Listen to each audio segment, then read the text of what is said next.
میرے نبی دنیا سے جا رہے ہیں، دنیا سے جانے کا وقت ہے، 12 ربیع الاول ہے، پیر کا دن ہے، 7 جون ہے، 11 ہجری 633 عیسوی۔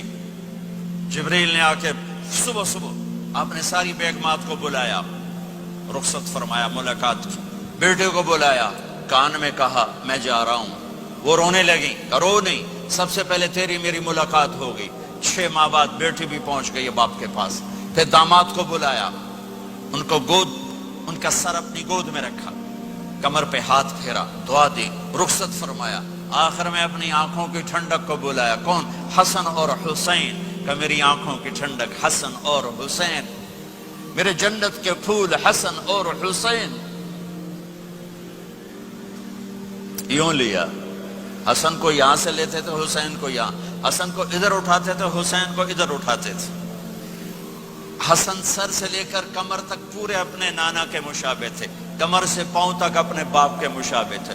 حسین اس کا الٹ تھے، سر سے لے کر کمر تک اپنے باپ کے مشابہ تھے، کمر سے لے کر پاؤں تک اپنے نانا کے مشابہ تھے۔ اس مشابہت کی وجہ سے آپ کہا کرتے تھے حسن میرا بیٹا ہے، حسین علی کا بیٹا ہے۔ آخر میں ان کو بلا کر یوں لیا، اور ساتھی آنسو ٹپ ٹپ ٹپ ٹپ ٹپ ٹپ۔ بیویوں کو جدا کیا، آنسو نہیں، بیٹی کو جدا کیا، آنسو نہیں، داماد کو جدا کیا، آنسو نہیں، جب بچوں کو جدا کرنے لگے تو یوں آنسو۔ ایک کو زہر میں تڑپتے دیکھا، ایک کا کٹا سر نیزے پہ چڑھتے دیکھا تو آنسو رک نہیں سکے، دعا نہیں کی، ہاتھ نہیں اٹھائے، اللہ کی تقدیر کے سپرد کر دیا، اولاد کو ذبح ہونے کے لیے تیار کر دیا کہ کل میری امت اولاد کے پیچھے جھوٹ نہ بولے، رشوت نہ لے، حرام کاروبار نہ چلائے، دھوکہ نہ دے، فراڈ نہ کرے، بچوں کو کہاں سے کھلائیں، بچوں کو کہاں سے پلائیں، کہ یہ میرا حسین کا سر کٹ کے نیزے پر چڑھا ہوا ہے۔ کچھ نہیں بولے، رخصت فرما دی۔ جب سب چلے گئے تو جبریل آ گئے، آپ نے فرمایا کیا ہوا؟ خاموش کھڑے تھے، کہ موت کا فرشتہ دروازے پر ہے، اندر آنے کی اجازت چاہتا ہے۔ اپنے نبی کا مقام دیکھو، موت بھی پوچھ کے آتی ہے۔ آپ نے کہا آ جائے، آپ کی اجازت پر ملک الموت اندر آئے۔ اسرائیل کا السلام علیکہ یا رسول اللہ، کہنے لگا آپ پہلی ہستی ہیں، میں سلام کر رہا ہوں، میں نے کبھی کسی کو سلام نہیں کیا۔ کہنے لگا آپ پہلی ہستی ہیں، اللہ نے فرمایا تھا پوچھ کے اندر جانا، بن پوچھے نہ جانا۔ پھر کہنے لگے آپ پہلی ہستی ہیں، اللہ نے فرمایا آنا چاہیں تو لے آنا، رہنا چاہیں تو چھوڑ کے آ جانا۔ ہاں، یہ وہ دربار رسالت ہے جہاں موت بھی پوچھ کے آتی ہے۔ آپ نے فرمایا میں اجازت دے دوں میری جان نکالو گے؟ کہ جی نکالوں گا، نکالوں گا۔ آپ نے یوں جبریل کو دیکھا، کیا کہتے ہو، جاؤں یا رہ جاؤں؟ جبریل نے کہا اللہ آپ کی ملاقات کے شوق میں ہیں، فیصلہ آپ کریں گے۔ ہاں یہ بات سنانا چاہتا تھا اگلی۔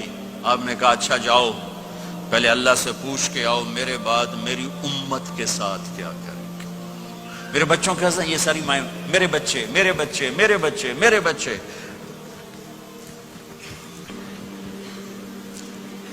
میرے نبی کو تو پتا تھا کہ یہ تڑپ تڑپ کے ایک زہر میں جائے گا اور ایک کا سر کٹ کے نیزے پہ چڑھے گا، کیوں نہیں ان کے لیے ہاتھ اٹھائے؟ ہمارے لیے کیوں روئے کہ جاؤ اللہ سے پوچھ کے آؤ میرے بعد میری امت کے ساتھ کیا کرے گا، میں پھر جواب دوں گا۔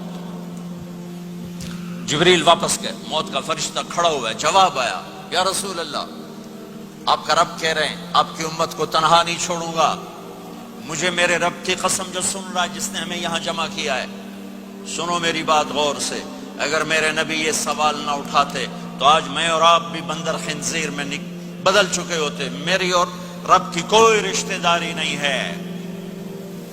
اس امت نے وہ سب کچھ کر دیا جو پہلی امتوں نے کیا، لیکن کون ہے جس نے اصحابوں کو روکا ہوا؟ وہ میرے نبی کے آنسو، میرے نبی کی آہیں، میرے نبی کی دعائیں، میرے نبی کی فریادیں، میرے نبی کی تڑپ، میرے نبی کا رونا، میرے نبی کا پیٹ پہ پتھر باندھنا، اس نے روک دیا۔ کوئی نبی جاتے ہوئے امت کے لیے نہیں رویا، واحد نبی ہیں جو جاتے ہوئے امت کے لیے روئے، میری امت میری امت میری امت۔ کوئی رابعہ بصری بعد میں آئیں گی، کوئی جنید بغدادی بعد میں آئیں گے، باقی